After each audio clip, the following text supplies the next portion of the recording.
Hello everyone, আসসালামু আলাইকুম। আশা করি সবাই ভালো আছেন। সবাইকে স্বাগতম আমার আরেকটা নিউ ভিডিওতে। তো আশা করি সবাই ভালো আছেন, আমরাও ভালো আছি, আল্লাহর অশেষ রহমতে আমরাও ভালো আছি।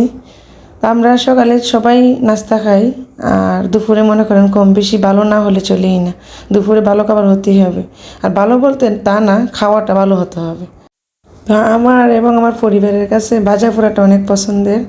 তো আমি পটল ভাজি দুপুরে আজকে রান্না করলাম। পটল ভাজলাম, কাঁকরোল ভাজলাম, আলু ভাজলাম। কে কে আমার মতো কাঁকরোল, পটল, আলু ভাজা এগুলো পছন্দ করেন অবশ্যই কমেন্টে জানাবেন।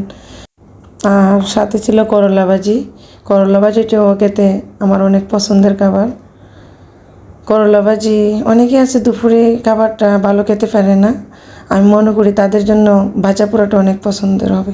ভাজা পোড়াটার সাথে ডিম বোনা রাখলাম, যেটা আমার পছন্দের এবং আমার বাচ্চাদের। আসলে বলতে ভাজা পোড়া, ডিম বোনা, মাংস বোনা এগুলো সব কিছুই বাচ্চাদের পছন্দের। আর ডিমের সাথে কুসুম মাখিয়ে ভাত খাইতে কিন্তু অনেক মজার।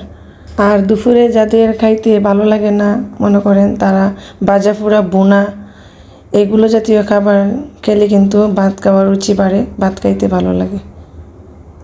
তো আশা করি আমার ভিডিওটা ভালো লাগবে। ভিডিওটা ভালো লাগলে অবশ্যই লাইক দিবেন, সাবস্ক্রাইব করবেন, আমার পাশে থাকবেন। আর সবাই ছোট থেকে বড় হয়, আমিও ছোট। আমার চ্যানেল মানে আমি ছোট না, আমার চ্যানেলটা ছোট। তো আমাদের সবাই সাপোর্ট করবেন, আর আমিও সবার পাশে আছি। ভালো থাকবেন, আল্লাহ হাফেজ।